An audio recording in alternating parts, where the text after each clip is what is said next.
За дөрвөн сэдвээр асуулт асуух гэж байгаа. Гэхдээ тэрний өмнө хэлэхэд бид бол улсын их хурал дээр ер нь үндсэн хуулийнхаа дэг журмыг үлэн сахиж баримталж явахгүй бол болохгүй нэ гэдгийг хэлэх гэж байна.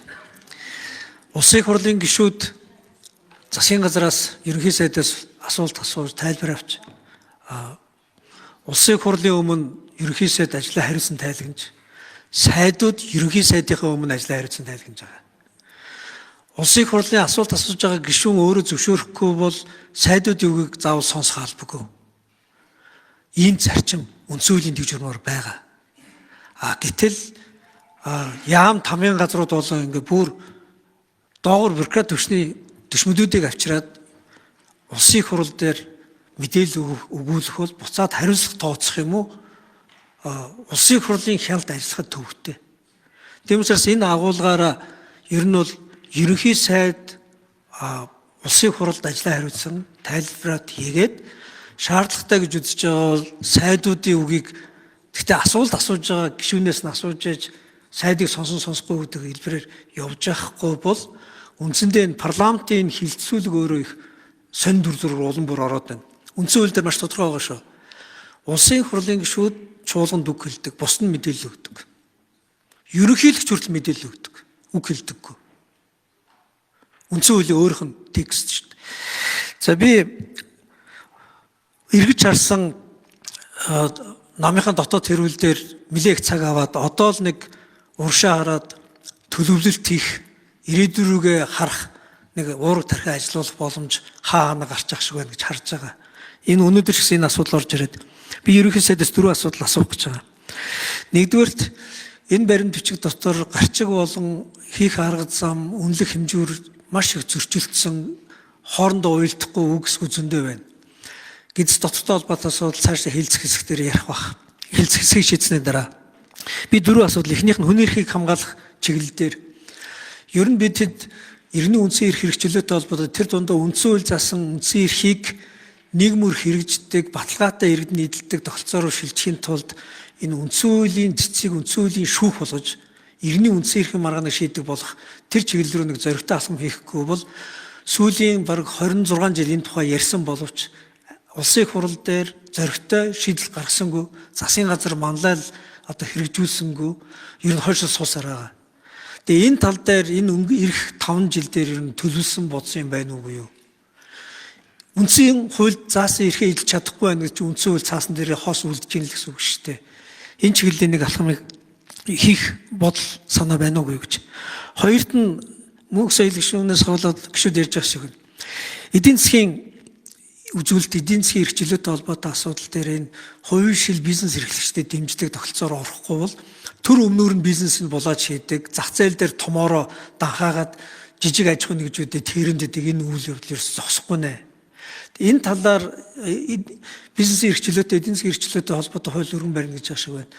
Үнэхээр зоригтой бас нэг юм газар хөдлөлтийн дайны зочроо өгөхөөр шийдвэр гаргахгүй бол болохгүй нэ. За гуравт нь сая засгийн газар улсын их хурал дээр процессын шударгаас хангадаагүй, процессын алдаа гарсан учраас засгийн газар үндсэн хуулийн одоо цэцгийн шийдвэрээр буцааж одоо эрх мэдлэнээс сэргэж тогтож байна.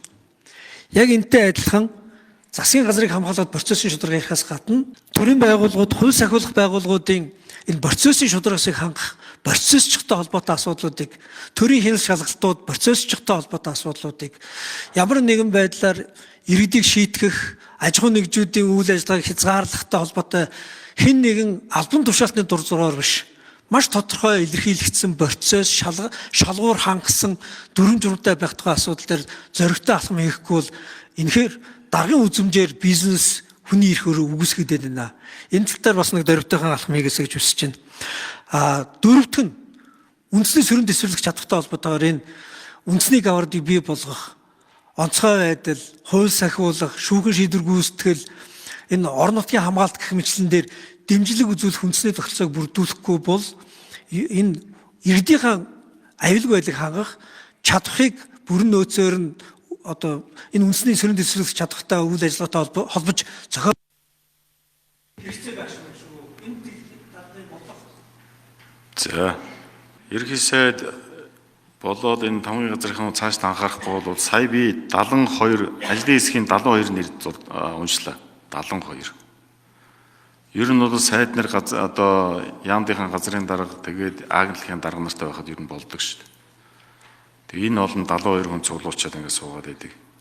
Цааш анхаарахгүй бол анхаарах зүйтэй байхаа гэж бодож байна. За ерөнхий сайд хариулъя. Гэхдээ сая энэ Тэмүүжин гишүүний хэлж байгаа саналыг бид нар бас бодох ёстой шүү. Ер нь бол улсын их хурлаас ерөнхий сайдыг бид нар томилж байгаа. Ерөнхий сайд өөрөө сайд нараа дагуулж орж ирж байгаа. Тийм болохоор улсын их хурлын өмнө ерөнхий сайд л одоо ер нь бол хариуцлага хүлээх ёстой гэж харж байгаа ш. Тэр утгаараа бол ерөнхий сайд хариулах шаардлагатай бол сайд нар хариулаад явах ёстой юм даа. За нэгдүгээрт үндсэн хуулийг би тайлбарлах хэрэггүй. Үндсэн хуулийн 41-ийн 1-т ерөнхий сайд засгийн газрыг удирдах төрийн хууль биелүүлэх ажлыг улсын их хурлын өмнө хариуцна гэж заасан байдаг.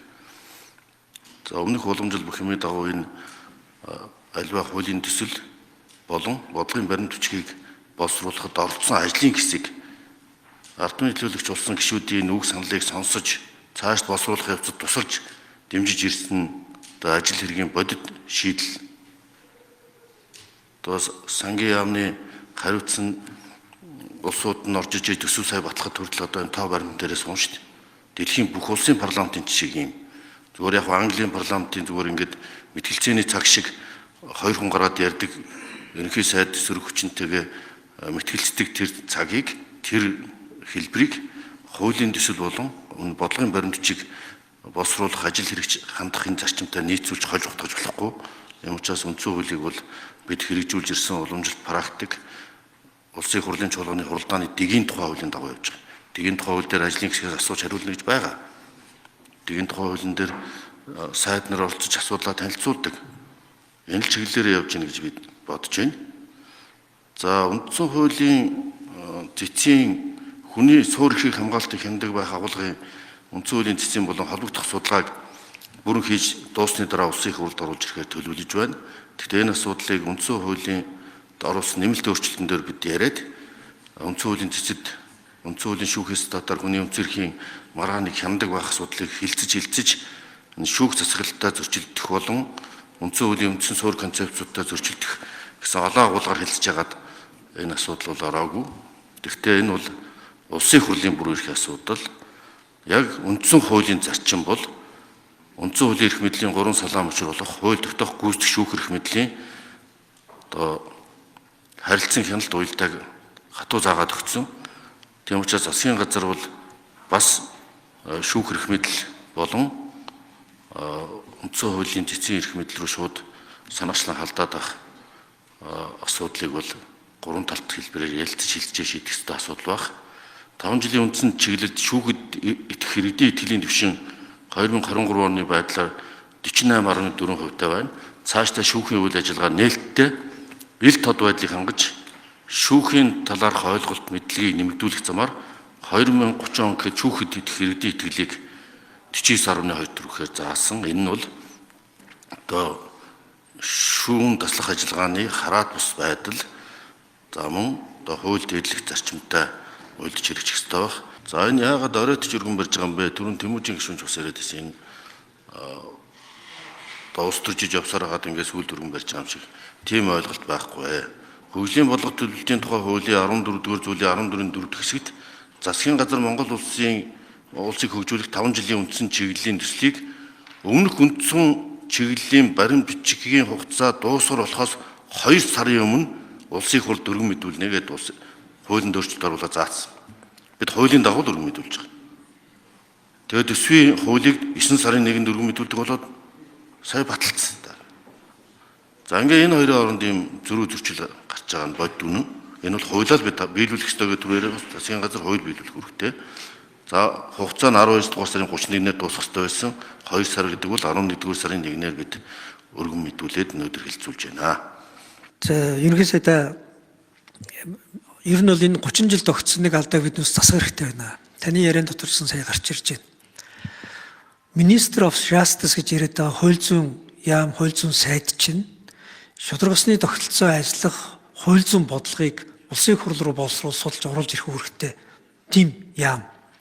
Зөвхөн дотоод иргэн яамаар нь ерөөсөө биднээс харж болохгүй.